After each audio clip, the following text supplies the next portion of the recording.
बात अब करेंगे असम की। देखिए, असम की राजनीति में इस बार सिर्फ चुनाव नहीं हुआ बल्कि एक स्पष्ट संदेश दिया गया। दरअसल ये संदेश है पहचान का, यानी कि ध्रुवीकरण का, और उस राजनीतिक रणनीति का जिसने पूरा खेल पलट दिया। दरअसल असम के गांव से लेकर शहर तक एक खास नैरेटिव ने मतदाताओं को जोड़ दिया, संगठित किया और मतदान की दिशा तय की है। अब विपक्ष जहां बिखरा हुआ दिखा, वहीं बीजेपी ने एकजुटता का संदेश यहां से दिया।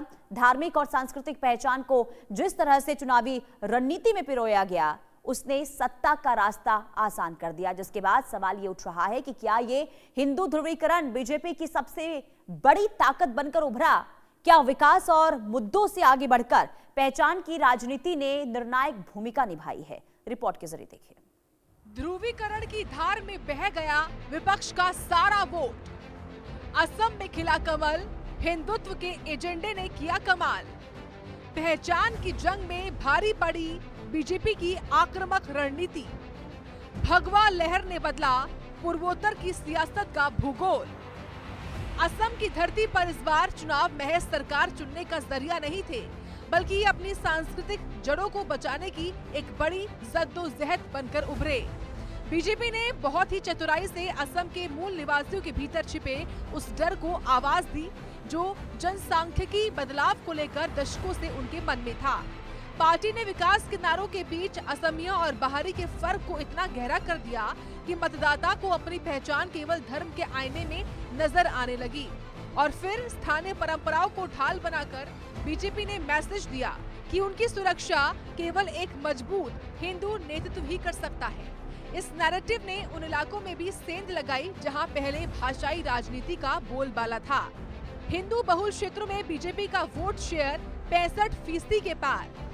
ऊपरी असम की 45 सीटों पर भगवा दल का पूर्ण वर्चस्व। पिछली बार के मुकाबले 5% अतिरिक्त हिंदू वोटों का ध्रुवीकरण। असमिया और बंगाली हिंदुओं का बीजेपी को समर्थन। इस बार के असम चुनाव में बदरुद्दीन अजमल और उनकी पार्टी को एक विलेन के तौर पर पेश करना बीजेपी की सबसे सफल रणनीति रही। हेमंत बिस्वा शर्मा के भाषणों में बार बार मिया संस्कृति के विस्तार को असमिया संस्कृति के लिए खतरा बताया गया। उनके इस बयान ने राज्य के हिंदू मतदाताओं को एकजुट करने में फेविकॉल जैसा काम किया। वहीं जब विपक्ष ने गठबंधन की राजनीति की तो बीजेपी ने उसे सांप्रदायिक ताकतों के साथ समझौता करार दिया। इस काउंटर अटैक ने मतदाताओं के मन में ये बात बैठा दी कि अगर वो बटे तो सत्ता की चाबी उन हाथों में चली जाएगी जिन्हें वो अपनी पहचान के लिए चुनौती मानते हैं। AIUDF के साथ कांग्रेस का जाना बीजेपी के लिए टर्निंग पॉइंट बना। करीब 20 सीटों पर हिंदू वोटों का एक मुश्त बीजेपी की ओर गया। अजमल के प्रभाव वाले क्षेत्रों में हिंदू वोटिंग 80% रही। धार्मिक आधार पर वोटों का बंटवारा 2021 में ज्यादा स्पष्ट रहा। असम में संत श्रीमंत शंकरदेव द्वारा स्थापित सत्रों का सामाजिक और धार्मिक महत्व बहुत ज्यादा है। बीजेपी सरकार ने इन सत्रों की भूमि को अतिक्रमण मुक्त कराने का जो अभियान चला, जिसने सीधे तौर पर हिंदू भावनाओं को छुआ। इतना ही नहीं, चुनाव के दौरान कामाख्या मंदिर से लेकर छोटे छोटे स्थानीय धाम तक की गरिमा बहाली का वादा किया गया। इसे केवल धार्मिक कार्य नहीं बल्कि असम की सभ्यता की रक्षा के तौर पर प्रचारित किया गया। सरकारी मंचों से कहा गया कि सत्रों की जमीन पर अवैध कब्जा करने वालों को बर्दाश्त नहीं किया जाएगा। तो इसका सीधा असर ग्रामीण इलाकों के मतदाताओं पर पड़ा, जो इसे अपनी जमीन और धर्म की रक्षा से जोड़कर देखने लगे। प्रचार के दौरान लैंड जिहाद जैसे शब्दों का इस्तेमाल केवल चुनावी जुमला नहीं था, बल्कि इसने ग्रामीण असम में एक मनोवैज्ञानिक लकीर खींच दी। बीजेपी ने दावा किया कि राज्य की कृषि योग्य भूमि और जंगलों पर एक विशेष समुदाय का कब्जा बढ़ता जा रहा है। सरकार द्वारा लाए गए भूमि सुरक्षा कानूनों को इसी खतरे के जवाब के रूप में पेश किया गया।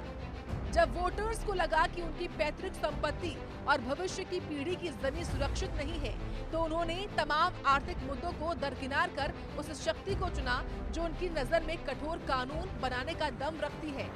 इस पूरे ध्रुवीकरण के मुख्य शिल्पकार हेमंत बिस्वा शर्मा रहे। उनके भाषणों की आक्रामकता और सीधे प्रहार ने बीजेपी के पारंपरिक एजेंडे को नया विस्तार दिया। उन्होंने खुद को एक ऐसे रक्षक के रूप में पेश किया जो किसी भी कीमत पर असमिया हितों से समझौता नहीं करेगा। मदरसों को बंद करने का फैसला हो या बहु विवाह पर रोक लगाने की बात, इन कदमों ने हिंदू समाज के अलग अलग वर्गों को एक मंच पर ला खड़ा किया। शर्मा ने बखूबी समझा कि असम में जीत के लिए नरम हिंदुत्व नहीं बल्कि एक स्पष्ट और मुखर स्टैंड की जरूरत है। इस साफ गोई ने युवाओं और महिलाओं के एक बड़े वर्ग को बीजेपी के साथ जोड़ दिया। हेमंत बिस्व शर्मा की रैलियों में रिकॉर्ड 90% हिंदू उपस्थिति रही। महिला वोटर्स का 55% हिस्सा सीधे बीजेपी के पक्ष में रहा। सोशल मीडिया पर हिंदू हृदय सम्राट की छवि को बढ़ावा मिला। कठोर फैसलों को 70% जनता ने सही और जरूरी माना। ये जीत असम में एक नए युग की शुरुआत है, जहां धर्म और जातीय पहचान अब राजनीति के दो अलग अलग ध्रुव नहीं रहे। बीजेपी की सक्सेस ने साबित कर दिया कि उत्तर पूर्व में भी हिंदू कार्ड न केवल चल सकता है बल्कि बड़े जनादेश की गारंटी भी दे सकता है। आने वाले समय में असम की राजनीति विकास के दावों के साथ साथ पहचान की सुरक्षा के इर्द गिर्द ही घूमेगी। विपक्ष के सामने अब सबसे बड़ी चुनौती ये है कि वो इस मजबूत ध्रुवीकरण की काट कैसे निकालेगी, क्योंकि फिलहाल तो असम की जनता ने उस विचारधारा को गले लगाया है जो उन्हें अपनी जड़ों से जुड़े रहने का एहसास कराती है। असम के नतीजों ने साफ कर दिया है कि जब अस्मिता और धर्म का संगम होता है तो चुनावी आंकड़े खुद ब खुद इतिहास रच देते हैं। असम में हिंदू ध्रुवीकरण ऐसी बिसात बिछी कि उस पर विपक्ष के सारे मोहरे ढेर हो गए। ये जीत बताती है कि विकास की सड़क चाहे कितनी भी लंबी क्यों ना हो, वोटर्स तो उसी राह पर चलते हैं जहाँ सुरक्षा और सम्मान का भरोसा मिलता है। Bureau report, India news.